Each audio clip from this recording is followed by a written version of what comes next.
الحمد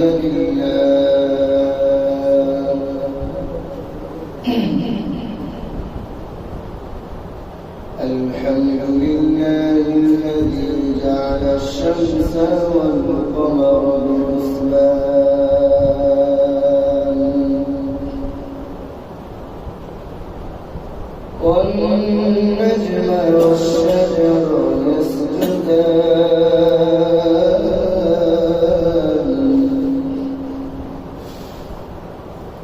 وفضل زمانا على زمان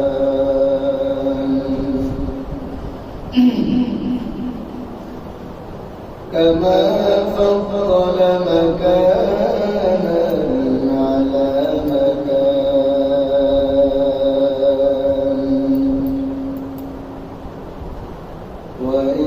وإنسانا على إنسان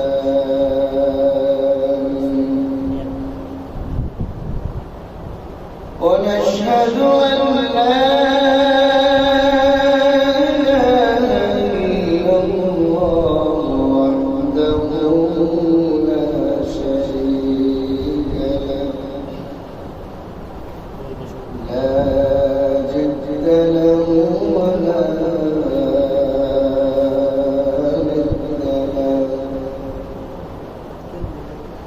ونشهد أن سيدنا وسندنا وطبيبنا وطبيب قلوبنا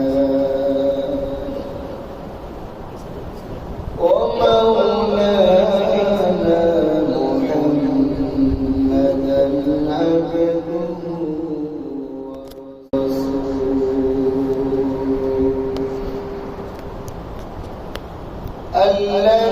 الذي أرسله الله تعالى بالحق بشيرا ونذيرا وداعيا إلى الله بإذنه وسراجا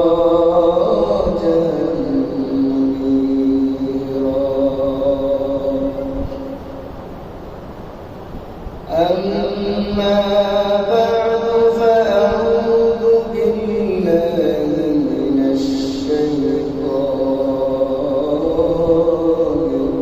الرجيم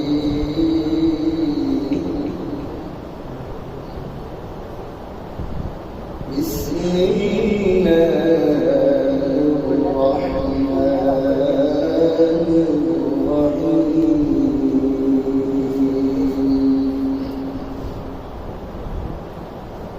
والعصر إن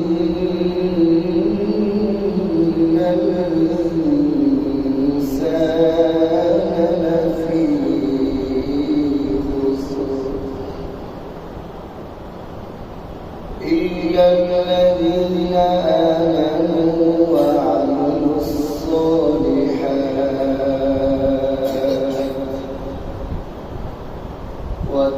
وتواصوا بالحق وتواصوا بالصبر وقال رسول الله صلى الله عليه وسلم كل أمتي يدخلون الجنة إلا من أبى قيل ومن أبى يا رسول الله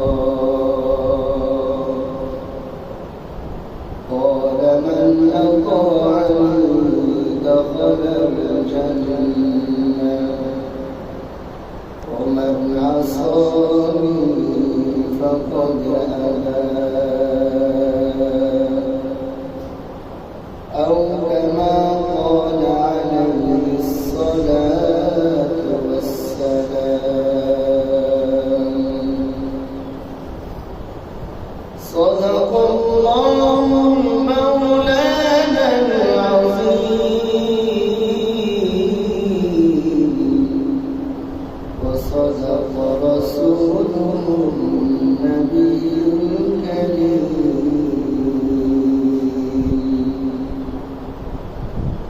ونحن على ذلك من الشاهدين والشاكرين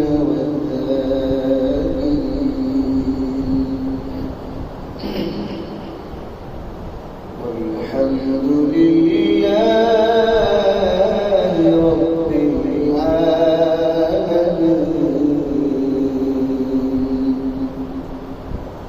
فقد قال الله تبارك وتعالى في شان حكيمه ومعشوقه: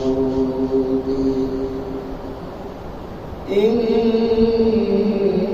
الله وملائكته يصلون على النبي يا أيها الذين آمنوا صلوا عليه وسلموا تسليما. شوف محبة الرسول. اللهم صل على محمد وعلى آل محمد كما صليت على إبراهيم وعلى آل إبراهيم إنك حميد مجيد. اللهم بارك على محمد وعلى آل محمد كما باركت على إبراهيم وعلى آل إبراهيم إنك حميد مجيد. بلغ العلا بكماله كشف الدجى بجماله حسنت جميع خصاله صلوا عليه وآله. لا إله إلا الله محمد رسول الله صلى الله عليه وسلم. الحمد لله আল্লাহ জাল্লা শানুহু আম্মা নওয়ালুর দরবারে অবনত শুকরিয়া লাখ কোটি শুকর আর সুজুদ আদায় করছি যে আল্লাহ জাল্লা শানুহু আম্মা নওয়ালুহু আমাকে আপনাকে দুনিয়ার সর্বপ্রকার ব্যস্ততা থেকে ফারিগ করে জুমার নামাজ আদায়ের লক্ষ্যে মসজিদে এসে কিছু কথা বলার আর শোনার মতন তৌফিক দান করেছেন। এই জন্য আসুন সকলেই আল্লাহর শিখানো শব্দে পবিত্র কালামে বর্ণিত শব্দে মহান রব্বুল আলামিনের শুকর গুজার করে বলি আলহামদুলিল্লাহ। আলহামদুলিল্লাহ। मेरे भाइयों, अल्लाह ताला हमारा अपना आवेदन छाड़ा আমাকে আপনাকে সৃষ্টি করেছেন। আমার আপনার চাওয়া ছাড়া আল্লাহ তাআলা আমাকে আপনাকে মুসলমান বানিয়েছেন। আমার আপনার ইচ্ছা ছাড়া আল্লাহ তাআলা শেষ জামানের নবী আখিরি নবী সৈয়দুল মুরসালিন নবী মুহাম্মদুর রাসূলুল্লাহ সাল্লাল্লাহু আলাইহি ওয়াসাল্লামের উম্মত বানিয়েছেন।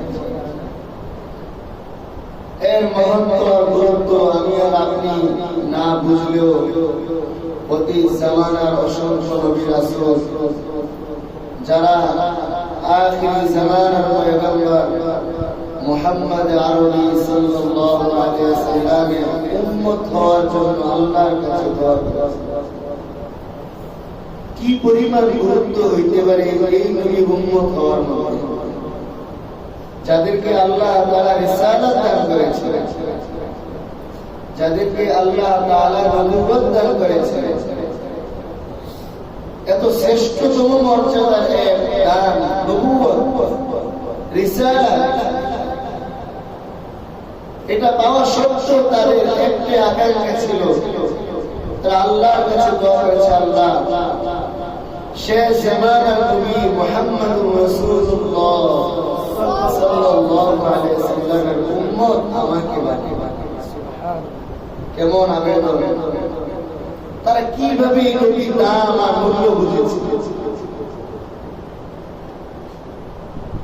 এই জন্য মেরে ভাই বুজুর্গ, আমি আর আপনি আজকে এই নবীর মূল্য না বুঝলেও, আমি আর আপনি এই নবীর শান না জানলেও, আমি আর আপনি এই হাবিবের মুহাব্বত না রাখলেও, আল্লাহ তাআলা নিজে এই নবীকে ভালোবাসেন, আল্লাহ তাআলার ফেরেশতারা ভালোবাসেন, আল্লাহ তাআলার সমস্ত সৃষ্টিরাজি ভালোবাসেন। এমনকি যত গাছপালা তরুলতা আছে সব কিছু মুহাম্মদুর রাসূলুল্লাহ সাল্লাল্লাহু আলাইহি ওয়াসাল্লামকে ভালোবাসে। শুধু ভালোবাসি না, কে বাসে ভাই? শুধু আমি ভালোবাসি না, শুধু আমি ভালোবাসি। কোরআনে আছে ইসবিহু লিল্লাহি মা ফিস সামাওয়াতি ওয়া মা ফিল আরদ, আসমান জমিনের সব কিছু আল্লাহ তাআলা তাসবিহ পাঠ করে, আল্লাহ তাআলার প্রশংসা করে। ওয়ালাকিন লা তাফকাহুনা তাসবিহাহুম, গাছ কিভাবে তাসবিহ পাঠ করে তুমি জানো, বুঝো না। পাথর কিভাবে আল্লাহ তাআলা তাসবিহ পাঠ করে তুমি বুঝো না। সমুদ্রের পানি কিভাবে আল্লাহ তাআলা তাসবিহ পাঠ করে তুমি বুঝো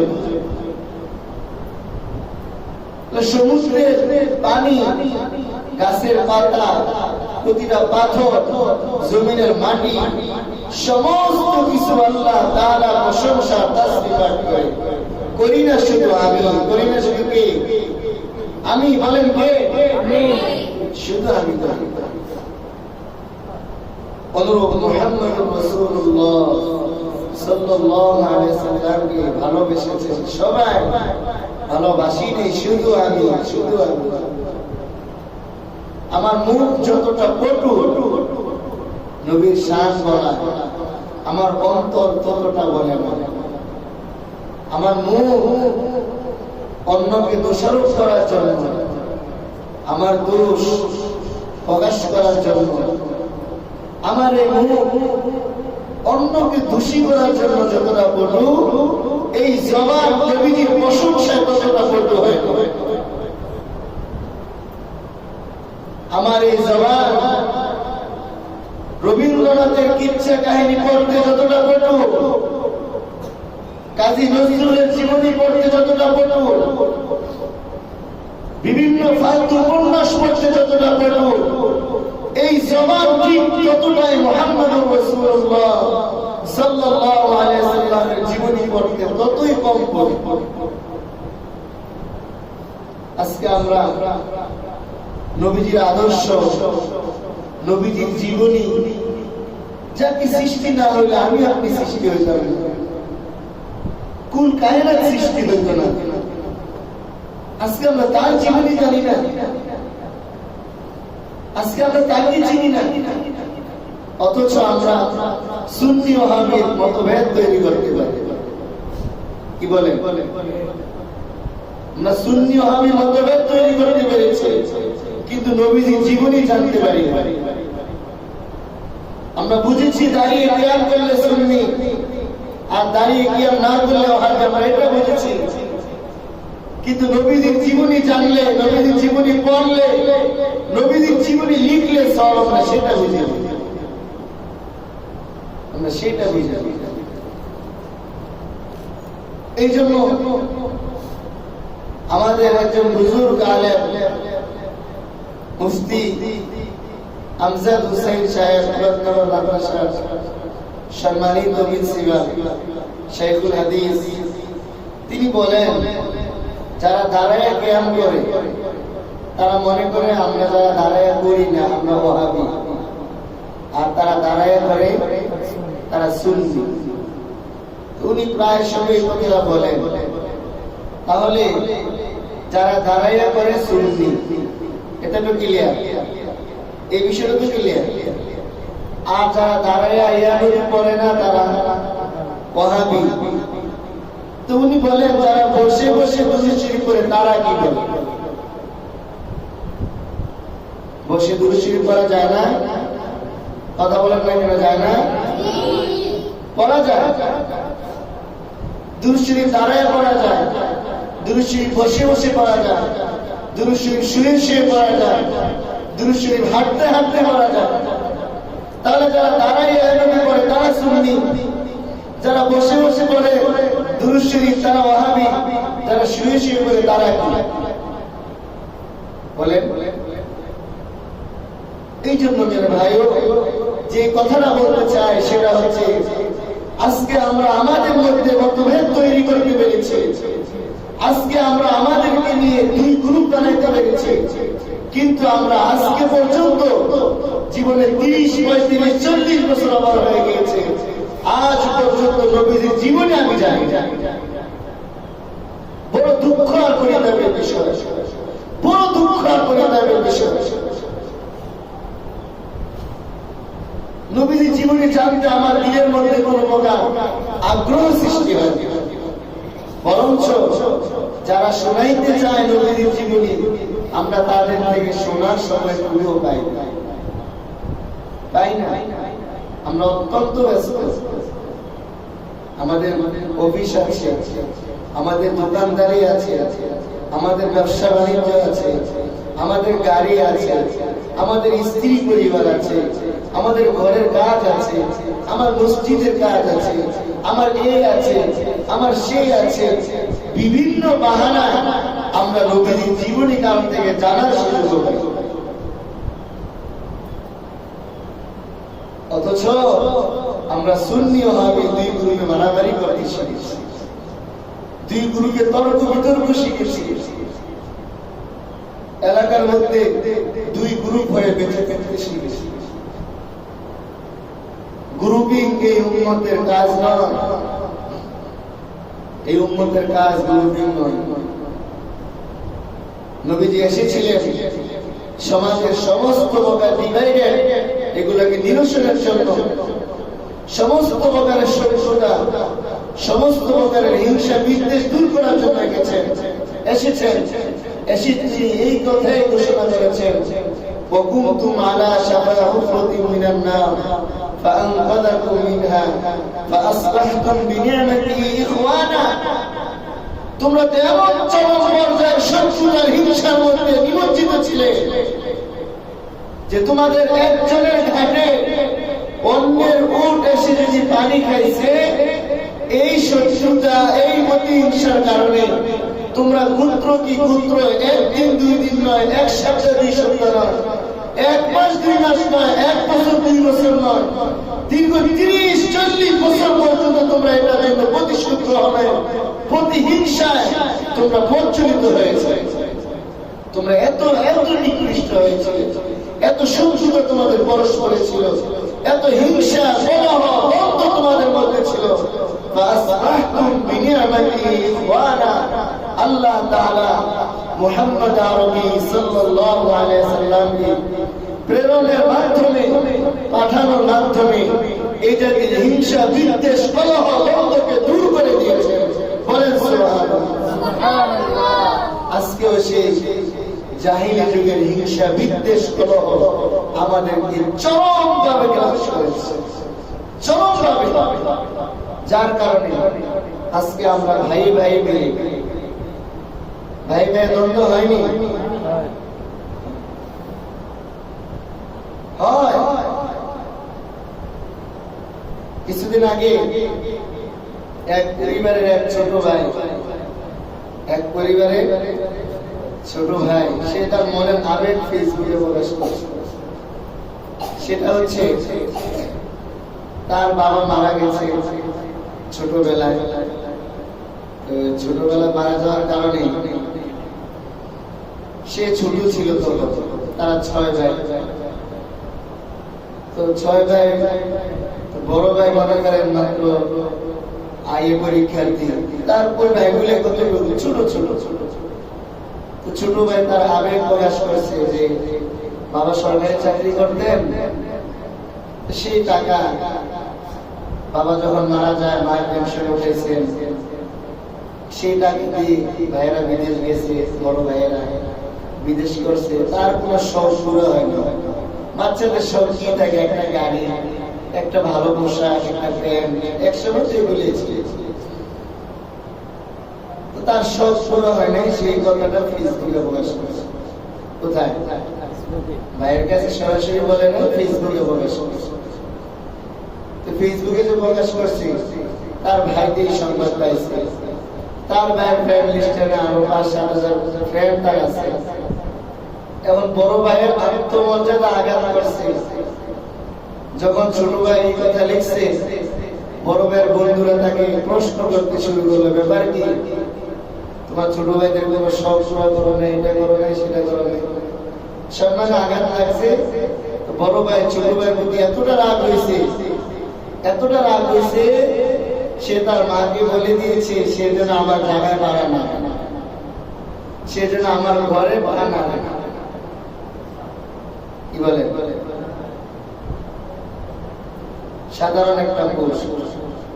এটা নিয়ে রাগ কি পরিমাণ বৃদ্ধি পেয়েছে, কোন জায়গায় সে রাগ আঘাত করেছে।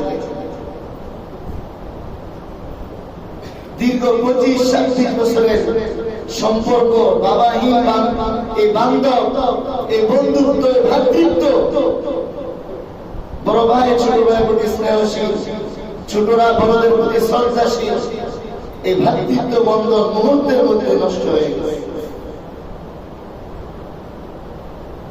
জাহিলি যুগে মানুষ সাধারণ তুচ্ছ বিষয় নিয়ে তারা দিন কি দিন, বছর কি বছর ঝগড়া, দ্বন্দ্ব, কলহের মধ্যে লিপ্ত থাকতো। এই নিরসন কেউ করতে পারত না, এই সমস্যার সমাধান। যখন মুহাম্মদ আরবি সাল্লাল্লাহু আলাইহি সাল্লামকে আল্লাহ তাআলা মক্কা নগরীতে পাঠাইলেন মানবতার মুক্তিদূত হিসেবে, তিনি এসে এই জাতির কলহ, দ্বন্দ্ব, হিংসা, বিদ্বেষ দূর করলেন।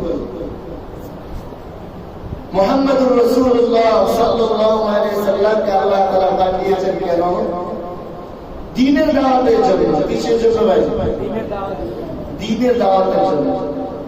উনি জীবনে হায়াত পেয়েছেন 63 বছর।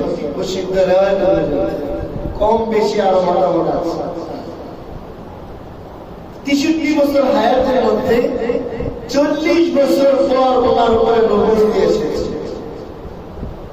পাঠাইলেন দাওয়াতের কাজের জন্য, 40 বছর গেল দাওয়াত ছাড়ে। তাহলে প্রশ্ন হয় না, 40 বছর কেন দাওয়াত দিলেন না? প্রশ্ন হয় না।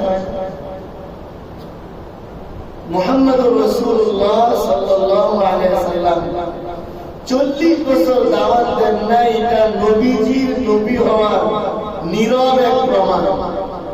সেটা কিভাবে? যদি সাথে সাথে নবুয়তের ঘোষণা হয়ে যেত, তাহলে মক্কার লোকেরা বলতো, তুমি আবার কিভাবে নবী হইলা? তোমার তো এই দোষ, সেই দোষ ইত্যাদি। মানুষ দেখেন না, ভালো হলে ভালো মানুষের পিছনে মানুষ দোষ খুঁজে। হ্যাঁ, সামাজিক ভালো অনেক করি। এখন তো ওলামায়ে কেরামকে মানুষ করে মূল্যায়ন করেন। গাঁজা খায়, সিগারেট খায়, নামাজ পড়ে না, একত্র কোরআন পড়তে পারে না, এমনকি মুসলমান কালিমা পড়তে পারে না, এমন ব্যক্তিরা চা অনুষ্ঠানে বসে বসে আহমদ শফি সাহেবের বিরুদ্ধে দুষ্কর, জুনায়েদ বাবুনগরীর দোষ বলে, আল্লামা নুরুল ইসলাম অলিপুরি সাহেবের দোষ বলে। কে? নামাজি সিগারেট খায়, দৈনিক 1 প্যাকেট সিগারেট আর লাগে। সে যে নামাজ পড়ে না, সে যে প্রস্রাব করে পানি নিতে যাবে না, সে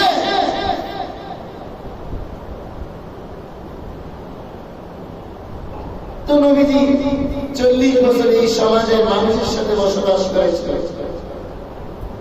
ছোট হিসাবে নবীজির আদর্শ একরকম, বালক হিসাবে নবীজির আদর্শ একরকম, আবার যুবক হয়েছে যুবক হিসাবে নবীজির আদর্শ।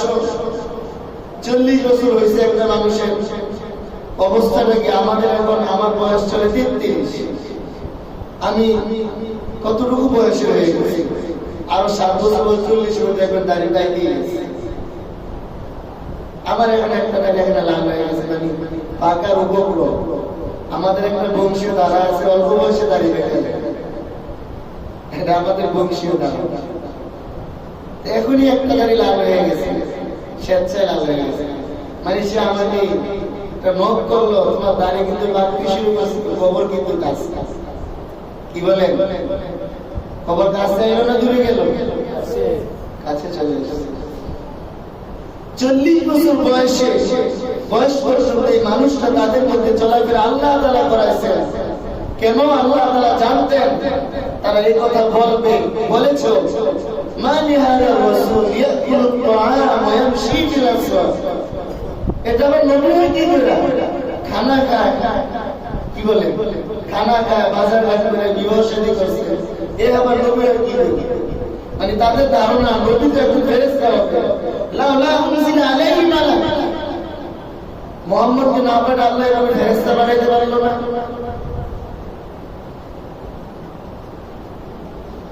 ওয়ালা ওয়ানজালনা মালাকান লাকুদিয়াল আমর, যদি ফেরেশতাই বানাইতাম তাহলে তো সব সমাধানই হয়ে যেত, তাদেরকে কোনো সুযোগ দেওয়া হইত।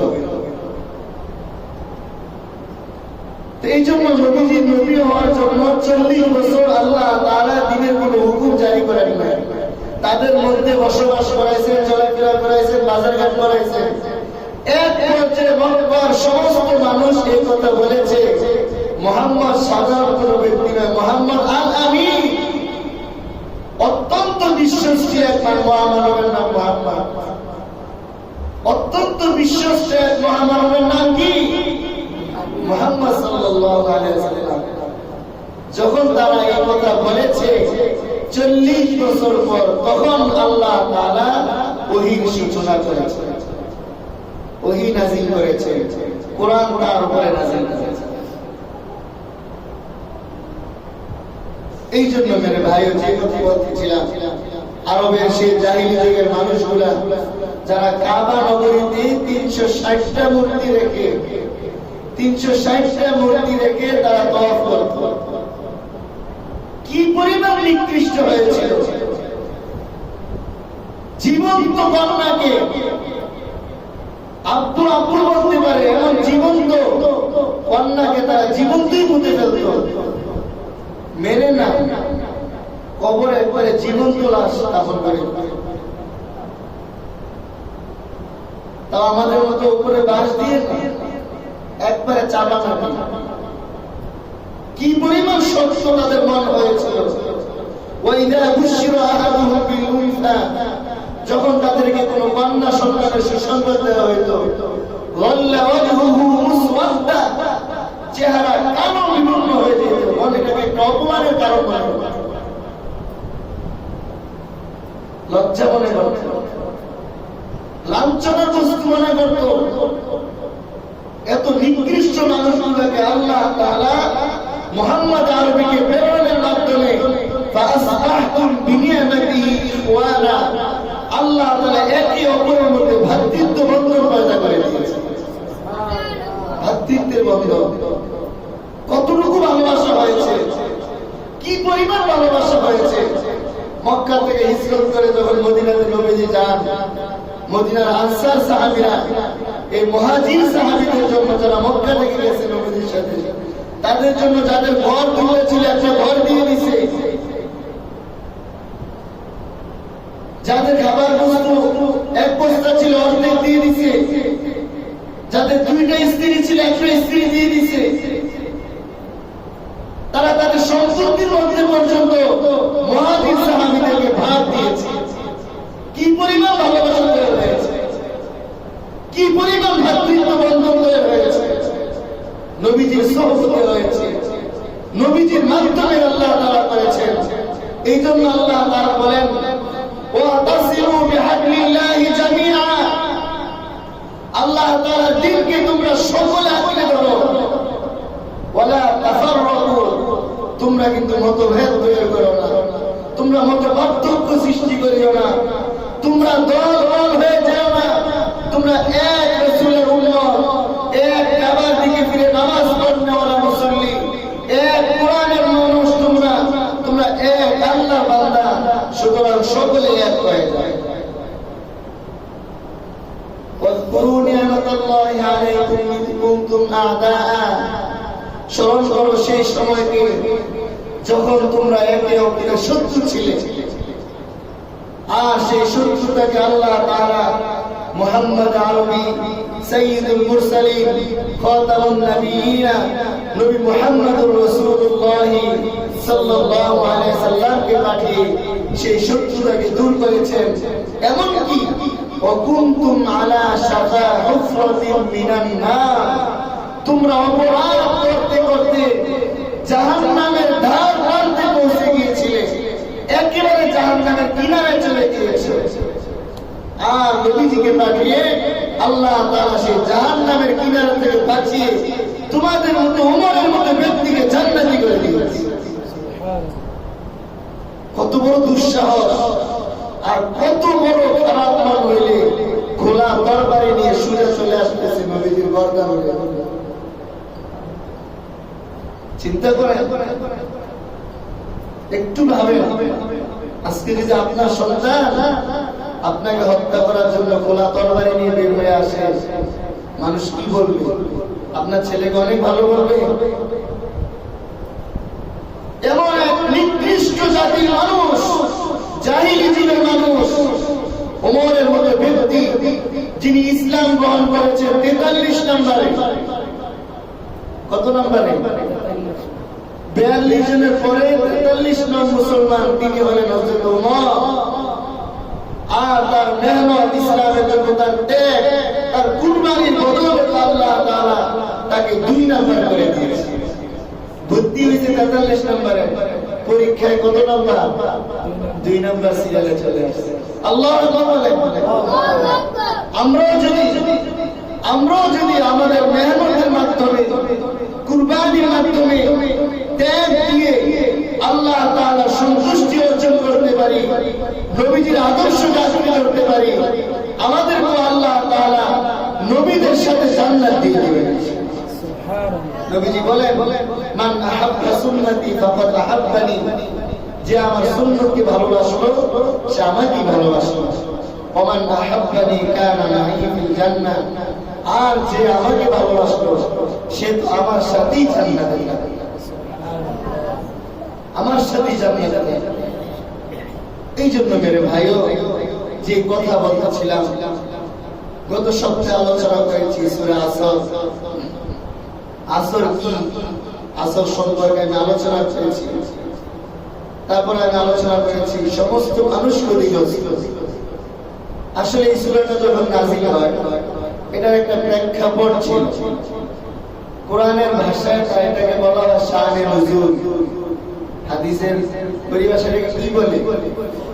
আয়াত নাযিল হওয়ার প্রেক্ষাপট, সূরা নাযিল হওয়ার কারণ। মক্কার মানুষেরা নবীজি যখন এই কালিমার দাওয়াত দিতে শুরু করলেন, তখন তারা বলতে লাগলো মুহাম্মদ ক্ষতিগ্রস্ত হয়ে গেছে। নাউজুবিল্লাহ বলেন।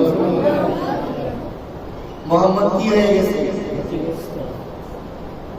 আল্লাহ রাব্বুল আলামিন কাফের মুশরিকদের সেই জবাব দেওয়ার জন্য মুহাম্মদুর রাসূলুল্লাহ সাল্লাল্লাহু আলাইহি ওয়াসাল্লামকে পবিত্র করার জন্য সরাসরি কাফেরদের কথা কোনো উত্তর দেন নাই।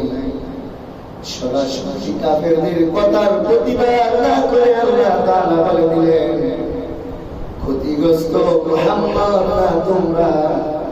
এটার স্কেল আমি বলে দিচ্ছি, এই স্কেলের মধ্যে যারা থাকবে তারা সফল, স্কেলের বাইরে যারা থাকবে তারা হচ্ছে ব্যর্থ। আল্লাহ বললেন ওয়াল আসরি ইন্নাল ইনসানা লাফি খুসর, কসম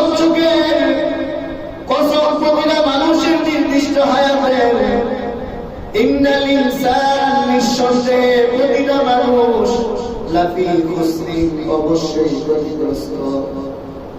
নিঃসন্দেহে প্রতিটা মানুষ জাহান্নামী। নিঃসন্দেহে প্রতিটা মানুষ হাসরের মাঠে হিসাব দিতে ধরা খেয়ে যাবে। নিঃসন্দেহে প্রতিটা মানুষ আল্লাহর কাঠগড়ায় দাঁড়িয়ে ধরা খেয়ে যাবে। আল্লাহ তাআলা তাদের মধ্যে বললেন, তোমরা বলতেছো মুহাম্মদ ক্ষতিগ্রস্ত। না, আমার বন্ধু ক্ষতিগ্রস্ত না। আমি তোমাদেরকে একটা নিয়ম বলে দিই, শোনো। যদি সেই নিয়ম কেউ পালন করে সে তো হাসরের কঠিন ময়দানে আমার আরশ আজিমের ছায়ার নিচে থাকবে। সুবহানাল্লাহ। সে তো আমার দেওয়ার সময় আমরা তার নামে পেয়ে যাবে। সে তো বলছিলা 30,000 বছরের পর যখন বলছিলা উঠবে, আমি আল্লাহ তাআলা বিদ্যুৎ দিতে তাকে 30,000 বছরের পর পার করে দিব। সুবহানাল্লাহ। এই জন্য কসম আসরের নামাজে, কসম যুগে, কসম মহাকালে, কসম প্রতিটা মানুষকে দেওয়া নির্দিষ্ট হায়াতে তুমি ক্ষতিগ্রস্ত। তুমি আলেম হয়ে ক্ষতিগ্রস্ত, তুমি জাহেল হয়ে ক্ষতিগ্রস্ত, তুমি ডাক্তার হয়ে ক্ষতিগ্রস্ত, তুমি ইঞ্জিনিয়ার হয়ে ক্ষতিগ্রস্ত। মুহাম্মদ ক্ষতিগ্রস্ত এই কথা বলিও না। আমি আল্লাহ ইসমাইল বলে দিচ্ছি কে ক্ষতিগ্রস্ত আর কে সফল। তোমরা কিভাবে বললা মুহাম্মদ ক্ষতিগ্রস্ত? আল্লাহ এই কথা উত্তর দেন না। তোমরা নবীজিকে কেন ক্ষতিগ্রস্ত বললা? আল্লাহ কি সিস্টেম দেখে, কি অনুপম বাচন ভঙ্গি। মক্কার কাফেররা বলেছে মুহাম্মদ ক্ষতিগ্রস্ত হয়ে গেছে। আল্লাহ বলে না, না, মুহাম্মদ ক্ষতিগ্রস্ত না। ক্ষতিগ্রস্ত সমস্ত মানুষ। মক্কার কাফেররা ক্ষতিগ্রস্ত।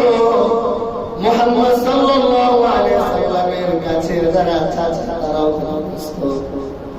আলেম ক্ষতিগ্রস্ত, জাহেল ক্ষতিগ্রস্ত, ডাক্তার, ইঞ্জিনিয়ার, ব্যারিস্টার, লয়ার, মুসল্লি সবাই ক্ষতিগ্রস্ত। তবে ইল্লাল্লাযীনা আমানু, যারা ঈমান এনেছে তারা ক্ষতিগ্রস্ত না, তারা সফল, তারা জাহান্নামী না, তারা জান্নাতি। বলে সুবহানাল্লাহ।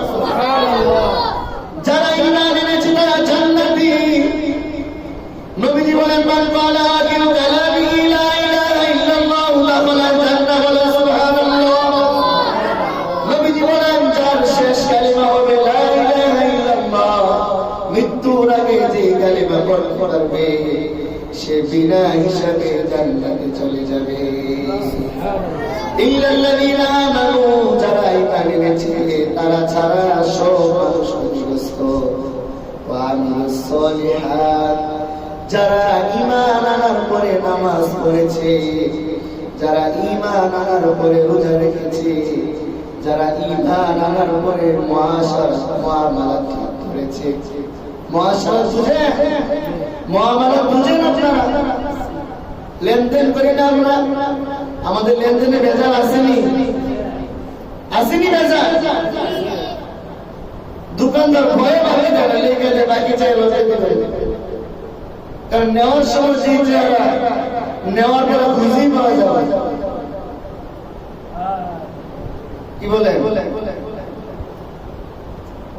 নেওয়ার সময় ভাই বাসায় মেহমান এসে পকেটে কোনো টাকা পয়সা নেই, তুমি খরচটা দিয়ে চালো, আমি তো আগামী মাসে বেতনটা পাইয়ে তোমাকে দিয়ে দিবে। তো মানুষ, তো মানুষের মধ্যে তো মানবতা আছে। মানবতা আঙ্গিক এসে বললো ঠিক আছে, যেহেতু তুমি আমাদের গ্রামে বসবাস করো, পার্শ্ববর্তী থাকো, ঠিক আছে নিয়ে যাও। কি কি লাগবে বলবে?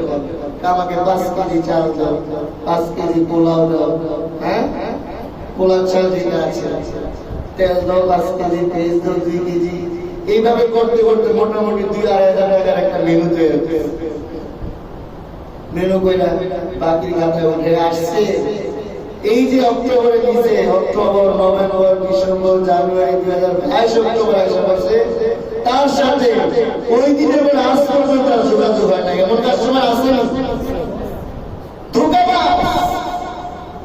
কি বাজ? ধোঁকাবাজ। ইল্লাল্লাযীনা আমানু ওয়া আমিলুস সালিহাতি, ঈমান আনার পরে সৎ কাজ করেছে।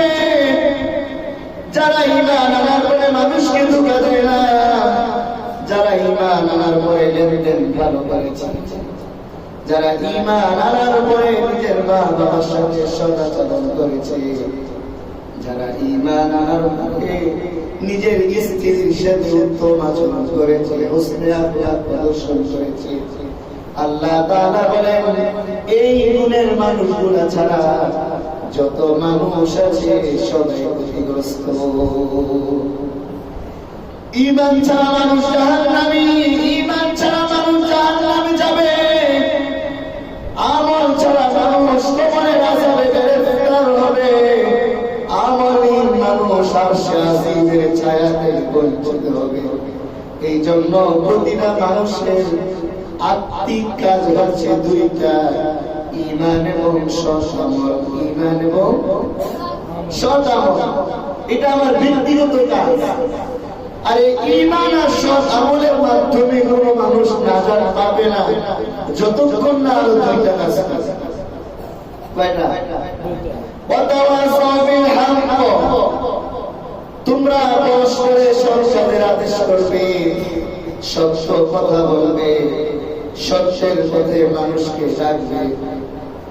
4 নম্বর হচ্ছে ওয়াতাওয়াসাউ বিস সবর, সত্যের পথে ডাকতে গেলে, দিনের কথা বলতে গেলে তোমার উপরে বিভিন্ন জুলুম নির্যাতন অত্যাচার শুরু হবে। এই অত্যাচারের বেলায় তুমি ধৈর্য ধারণের কথা বলে বলে মানুষকে দাওয়াত দিবে। অথবা মুফাসসিরিন কেরাম বলেছেন মানুষ দুনিয়াতে চলতে গেলে গুনাহের অনেক সমস্যা আছে। গুনাহের চাহিদা যখন মনের মধ্যে সৃষ্টি হয় তখন সে ধৈর্যের সাথে গুনাহ থেকে বেঁচে যায়, গুনাহ করে না। যখন তার একটা মেয়েকে দেখার ইচ্ছা হয়েছে, তার অন্তরে ভয় সৃষ্টি হয়েছে, আমি যে দেখবো আল্লাহ তাআলা আমাকে দেখবেন, সুতরাং আল্লাহর কাছে ধরা খেয়ে যাওয়া ভয়ে গুনাহ ছেড়ে যায়। ওয়াতাওয়াসাউ বিস সবর, যারা অন্যায় কাজে ধৈর্য ধারণ করে বেঁচে থাকে, এই 4 গুণওয়ালা মানুষ ছাড়া যত মানুষ আছে সবাই জাহান্নামী। এই সূরা আসর অত্যন্ত মর্মপূর্ণ এক সূরা। আপনি একটা মেমোরির মতো, মেমোরি বুঝেন? মেমোরি কার্ড আমরা অনেক কিছু লোড করি, 16 জিবি 32 জিবি 128 জিবি রোমে, হ্যাঁ র‍্যাম রোম মিলে 128 জিবি 6 128 11 128, কত ছোট মেমোরি, এতটুকু একটা কার্ড, এটার ভিতরে কত কিছু আমরা সংরক্ষণ করি। ইমাম শাফিঈ রাহমাতুল্লাহি আলাইহি বলতেন আল্লাহ তাআলা যদি সূরা আসর নাযিল করে আর কোন আয়াত নাযিল না করতেন, মানুষ হেদায়েত পেয়ে জান্নাতে যাওয়ার জন্য একটা সূরাই যথেষ্ট, একটা সূরাই যথেষ্ট হয়ে যাবে। এই সূরার মধ্যে আল্লাহ তাআলা এত গুরুত্বপূর্ণ মর্মপূর্ণ কথা এখানে বলেছেন। মানুষের আমল কবুল হওয়ার জন্য ঈমান শর্ত, ঈমানের কথা চলে। ঈমান আনার পরে মানুষ সৎ কাজ করবে, ইবাদত করবে, ইবাদত, মুআমালাত, মুআশারাত, আখলাক, আকীদা, বুঝেন নাই? সব কিছু এর ভিতরে চলে এসেছে। তারপরে মানুষ নিজে ঈমান আনলো, সৎ কাজ করলো, নিজে ভালো হইলো, এখন তার পরিবারের মানুষ, কাছের মানুষ, দূরের মানুষ, এভাবে করতে করতে প্রতিটা মানুষকে সৎ কাজের কথা বলবে, অন্যায় কাজ থেকে বাঁচিয়ে রাখবে। এই মানুষগুলোকে আল্লাহ তাআলা জান্নাতে দিবেন।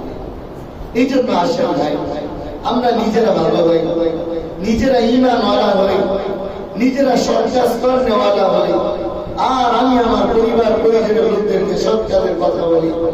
আগামী জুমায় ইনশাআল্লাহ আমি আমার পরিবারকে কোন ধরনের উপদেশ দিব, আমি আমার পরিবারের লোকজনকে কি কি কাজ থেকে বিরত থাকতে বলবো, সেই সম্পর্কে আলোচনা করবো ইনশাআল্লাহ।